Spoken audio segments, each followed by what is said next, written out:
c'est la réduction du nombre de lits qui paraît complètement hallucinante. Donc, c'est parti au début sur un objectif, parce que c'est vraiment ça, c'est le mot, c'est un objectif, c'est de diminuer de façon idéologique le nombre de lits dans cet hôpital, avec une idée que la modernité, c'est de supprimer des lits et de faire de l'ambulatoire.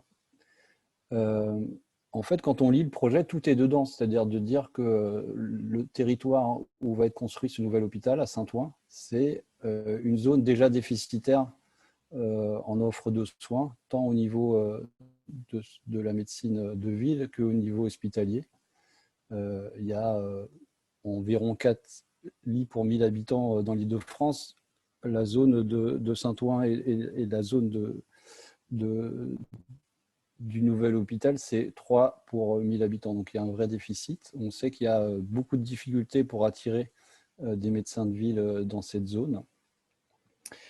Et on sait qu'actuellement aussi, Bichat-Beaujon, il y a à peu près 50% des malades qui consultent aux urgences de l'hôpital Beaujon, qui doivent être hospitalisés, qui sont transférés ailleurs, et c'est 30% pour Bichat. Donc, dans l'état actuel des deux hôpitaux, on n'arrive pas à prendre en charge les patients qui consultent aux urgences de Beaujon. Et pourtant, dans le projet, il est marqué qu'il considère qu'il y aura le même taux de transfert en dehors de l'hôpital. Donc, on ne se donne pas les moyens de répondre aux besoins de santé de la population.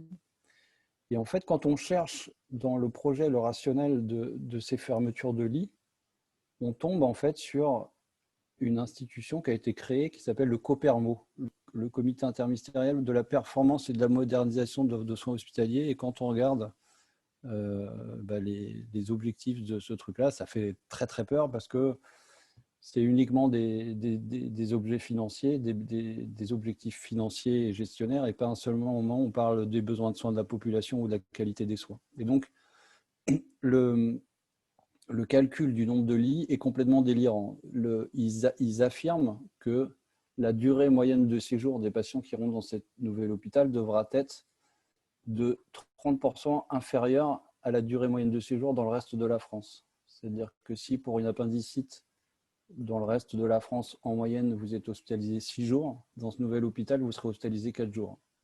Voilà, ça part d'un postulat qui est celui-là, qui n'a aucun sens. Et l'autre postulat, c'est que le taux d'occupation des lits dans ce nouvel hôpital sera de 95%, ce qui aussi n'a aucun sens, puisqu'on ne peut pas répondre aux besoins de la population avec les variations des demandes des arrivées aux urgences, avec des lits qui sont occupés en permanence à 95%, c'est-à-dire qu'il n'y a pas de lit disponible. Une maternité qui a 20 lits, si elle est pleine à 95%, ça veut dire qu'elle n'a qu'un lit de lit tous les soirs. Donc, s'il y a 2 accouchements, elle ne peut pas prendre le deuxième. Donc, ça n'a aucun sens.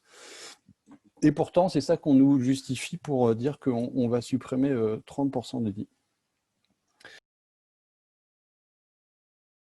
On a des déclarations au cours dans des instances de la PHP, la commission médicale d'établissement, du directeur de la RS Île-de-France, qui a dit que la surmortalité en Seine-Saint-Denis, elle est due au fait qu'il n'y avait pas d'offre de soins suffisante. Donc voilà, le constat, il est fait par les plus hautes instances sanitaires, et donc les choses sont dites. Il y a Olivier Véran qui a redéclaré il y a 3-4 jours qu'il fallait sortir du dogme de la fermeture des lits.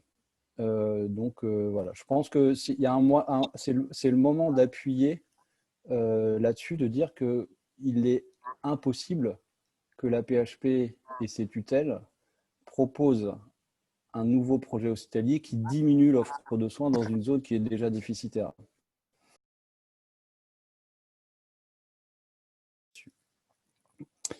On nous explique que l'ambulatoire, c'est l'avenir et que vraiment on est des ringards si on ne veut pas passer à l'ambulatoire. Si on regarde au niveau de l'OCDE, en fait, en France, on a plutôt des DMS, les durées moyennes de séjour les plus basses dans les pays de l'OCDE. Donc on n'a pas grand-chose à gagner. Donc on va pouvoir probablement faire un peu plus d'ambulatoire, c'est-à-dire des patients qui ne dorment pas à l'hôpital. Mais on a vu le nombre de patients qui arrivent aux urgences et qui ne sont pas pris en charge à l'hôpital. Donc, ok, faisons de l'ambulatoire, très bien, mais gardons des lits pour prendre les autres patients. Et on sait très bien que ceux qui ne vont pas avoir accès à l'ambulatoire, c'est les patients les plus graves, en fait. Ceux qui vont dormir à l'hôpital, c'est ceux qui ne peuvent pas faire de l'ambulatoire, donc qui souvent sont plus sévères, plus lourds, et qui vont nécessiter donc de rester plus longtemps à l'hôpital, et surtout qui vont nécessiter d'avoir plus de personnel par nombre de patients. C'est-à-dire que si vous avez 10 patients quasiment ambulatoires et qui sont autonomes et qui sont à l'hôpital juste pour faire des examens, ce n'est pas la même chose que d'avoir 5 patients très lourds. Et donc, nous, une des choses sur lesquelles on se bat aussi au collectif Interopiso, c'est de discuter du nombre de soignants qu'il faut par service en fonction de la lourdeur des patients.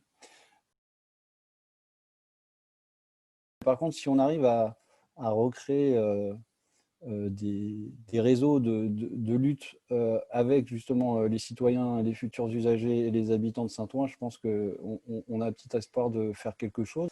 Et nous, on est en train de s'organiser avec les personnels hospitaliers de Beaujon, parce qu'il y a aussi cette notion que cette diminution des lits potentiels va donner à l'administration un pouvoir énorme. C'est-à-dire on ne sait pas à qui ils vont supprimer des lits, en fait, à quel service ils vont supprimer des lits. Je pense que si on arrive à montrer que les collectifs interhôpitaux, interurgences, les syndicats hospitaliers et les collectifs d'usagers et de citoyens des communes autour travaillent ensemble, je pense que ça peut leur faire très peur.